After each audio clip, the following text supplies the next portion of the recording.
Salut à toi et bienvenue, moi c'est Vianney et aujourd'hui je vais parler de pourquoi c'est important de prendre soin de l'éducation de son enfant, plus précisément de 0 à 7 ans.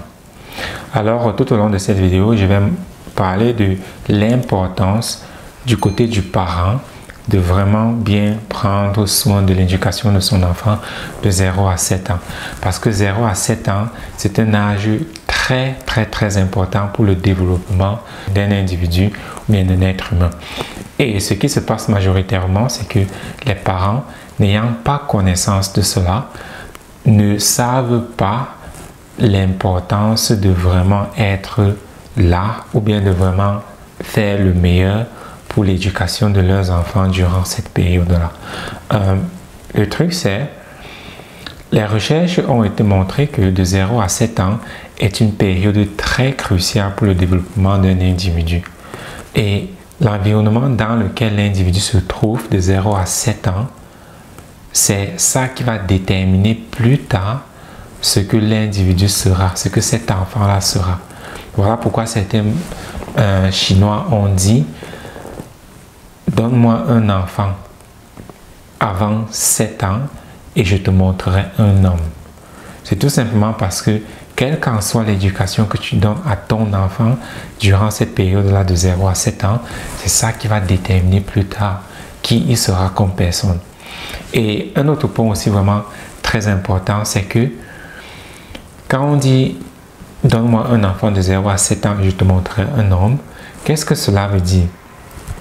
Si ton enfant, quand il est encore entre 0 et 7 ans, si tu prends cet enfant-là et que tu l'envoies, imaginons par exemple que l'enfant est né en France, mais tu prends cet enfant-là de 0 à 7 ans et puis tu l'envoies aux États-Unis, ou bien en Chine, ou bien en Afrique, qu'est-ce que cet enfant-là va devenir? Si tu l'envoies aux États-Unis, il va tout simplement développer la culture américaine. Si tu l'envoies en Chine, il va tout simplement développer la culture chinoise. Il va grandir avec la culture chinoise. Et si tu l'envoies en Afrique, il va tout simplement développer la culture africaine. Donc, c'est très important aussi avec dans quel environnement est-ce que ton enfant grandit. Et à côté de cela maintenant, c'est un autre facteur que les parents ignorent complètement, c'est que ton enfant, c'est la moitié de toi la mère et toi le père. Donc 50% du père et 50% de la mère. Certes, il y a encore, nous pouvons encore aller plus loin parce que toi le père, tu es le fruit de toi, ton père et toi ta mère, ainsi que ton mari. Donc ça va encore plus loin, mais je vais me limiter juste à ce niveau-ci du père et la mère.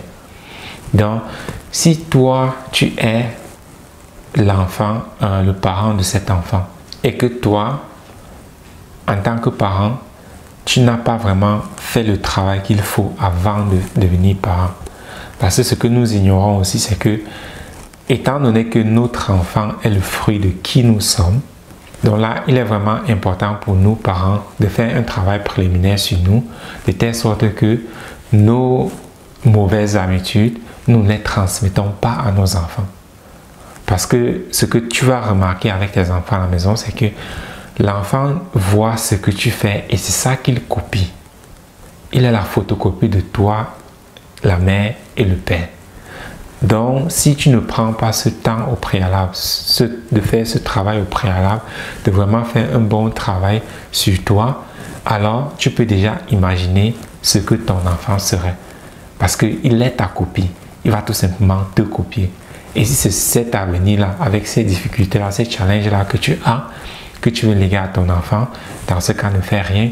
Et plus tard, il ne faut pas te plaindre que mais pourquoi mon enfant n'est pas comme telle personne, pourquoi il n'est pas comme ça, pourquoi il n'a pas réussi ci ou bien ça. C'est tout simplement ce que toi, en tant que parent, tu lui as légué. Et aussi, beaucoup de parents pensent que l'éducation d'un enfant se fait tout simplement quand l'enfant commence à aller à l'école. Mais ce n'est pas le cas. L'éducation d'un enfant se fait majoritairement par les parents et aussi, comme je l'ai dit, surtout dans cette période-là de 0 à 7 ans. Et si toi, en tant que parent, tu penses que non, je n'ai pas le temps d'accorder à l'éducation de mon enfant, alors pourquoi les avoir? Si tu ne peux pas prendre un peu de temps pour vraiment développer, aider cet individu à se développer. Alors, pourquoi les avoir?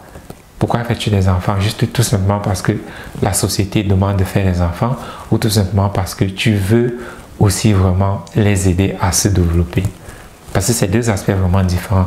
Juste faire des enfants parce que bon, tout le monde en fait, ou bien faire des enfants parce que tu veux vraiment transmettre quelque chose et laisser un héritage plus tard pour le monde.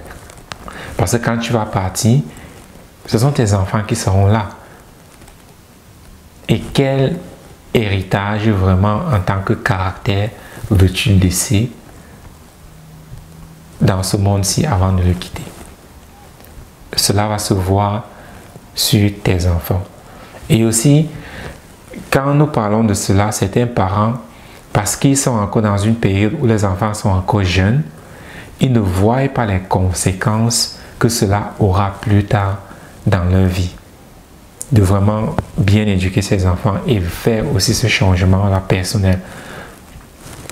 Et je fais cette vidéo-là pour aussi te demander, toi le parent qui est en train de regarder, de tout simplement regarder autour de toi. De regarder comment les enfants des autres personnes sont devenus. Parce que toujours on se dit non, ça ne peut pas m'arriver, moi je vais faire ci, moi je vais faire ça, mes enfants seront différents. Mais on ne fait rien pour que cela soit différent. On fait les mêmes choses, mais on espère tout simplement que le résultat sera différent. Je suis désolé, mais tu auras une douche très froide dans 15 ans, 20 ans, 30 ans. Parce que c'est la même chose qui va s'appliquer à tes enfants et peut-être même pire. Parce que quand tu vois la société, cela ne fait que s'empirer. Les jeunes d'aujourd'hui, ils sont encore plus perdus que nous avant. Nous avant, nous étions au moins dans un monde encore restreint, fermé, et cela nous permettait quand même d'avoir une certaine valeur en tant qu'être humain. Mais aujourd'hui, où tout est tellement international, tout est tellement ouvert, là c'est encore vraiment plus difficile. Parce que imagine-toi que la moyenne de l'âge des adolescents qui regardent la pornographie, c'est 8 ans. Si toi, cela ne te dit rien, moi, c'est une nouvelle extrêmement grave. Parce que imagine-toi, à 8 ans, un enfant commence déjà à regarder la pornographie. Qu'est-ce que cet enfant va devenir? Encore dans ce monde-ci où rien n'est plus incertain, avec les nouvelles technologies qui avancent tellement rapidement, si un enfant n'est pas vraiment intelligent, quelles sont ses chances plus tard de trouver du travail? Alors, en tant que parent, c'est toi qui as cette responsabilité-là de préparer ton enfant pour ce futur incertain. Parce que oui, il est incertain le futur. Nous ne savons même pas si les travaux que nous avons aujourd'hui, les jobs que nous avons aujourd'hui vont exister dans 5 ans ou bien dans 10 ans. Mais ce que nous savons, c'est que si nous sommes vraiment effectifs comme personnes, comme individus, si nous avons une bonne éducation, et en tant qu'éducation, je ne dis pas avoir un master en droit ou bien un docteur en chimie, non, ça c'est pas l'éducation, ça c'est la scolarisation. On te fait tout simplement mémoriser tout un tas d'informations que plus tard tu n'auras même pas besoin. Mais je parle vraiment de cette éducation où l'enfant est en mesure de comprendre la réalité, de comprendre comment les choses fonctionnent. Au monde où tu peux lui donner un livre, il lit et puis ça va l'appliquer. C'est de ça que je parle comme éducation, une éducation appliquée. Alors, comme je disais, prends vraiment le temps de regarder les autres enfants. Regarde ce qu'ils deviennent. Ils ne deviennent rien. Ils ne deviennent rien du tout. Et si toi aussi tu veux que ton enfant devienne comme ça, alors continue à faire les choses comme tu fais. Mais si tu fais partie de ce petit groupe-là qui pense que non, je veux vraiment faire mieux. Parce que c'est clair aussi que jusqu'à présent, il n'y a pas vraiment eu d'alternative.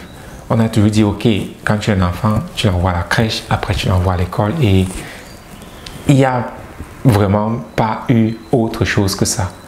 Mais aujourd'hui, il y a quelque chose de différent.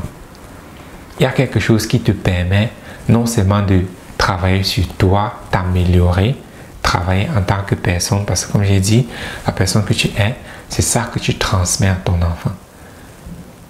Et aujourd'hui, il y a quelque chose pour te permettre à toi de travailler sur toi-même, pour déjà t'améliorer en tant que personne, devenir plus efficace en tant que personne, et aussi utiliser cela pour bien éduquer ton enfant.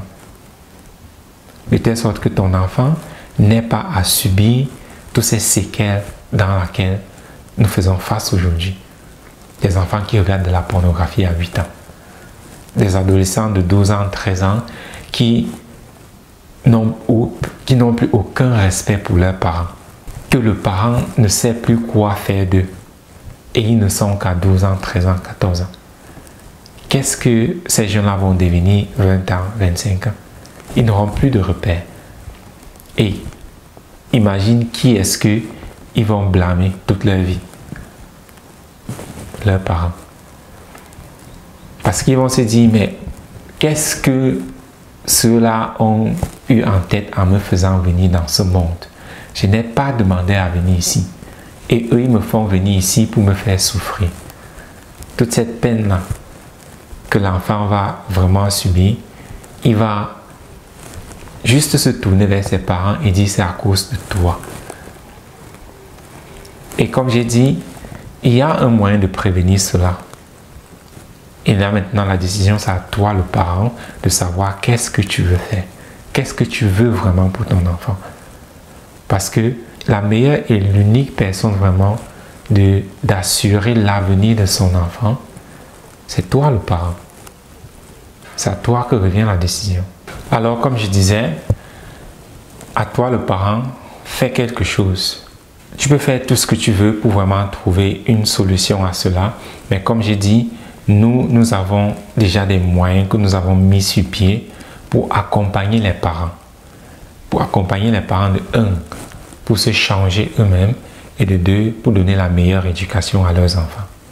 Comment ce sera pour toi d'avoir un enfant qui déjà à 2 ans, 3 ans est capable de bien communiquer avec toi?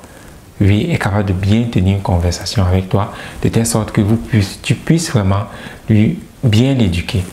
Parce que c'est ça aussi un facteur très limitant, que le parent n'arrive pas vraiment à communiquer avec l'enfant. Et du moment que vous n'arrivez pas à communiquer, tu ne peux pas vraiment l'aider. Donc nous, comme j'ai dit, nous avons des méthodes que nous avons mises sur pied pour déjà, accompagner le parent pour qu'il change vraiment ces mauvaises habitudes-là que nous avons toujours fait comme ça sans même savoir pourquoi nous le faisons. Et de 2, maintenant, pour vraiment bien éduquer l'enfant, de telle sorte que déjà même à 5 ans, l'enfant soit stable émotionnellement et ait une connaissance extrêmement élevée. Parce que ce que nous aussi, nous sous-estimons vraiment, c'est la capacité d'apprentissage d'un enfant. Oui, quand tu as des bons outils et un bon entourage, ton enfant apprend extrêmement vite et rapidement. Ce qui fait que le travail que tu fais quand il est encore jeune, tu n'as plus besoin de lui courir après quand il a déjà 10 ans. Parce qu'il a déjà une fondation vraiment solide.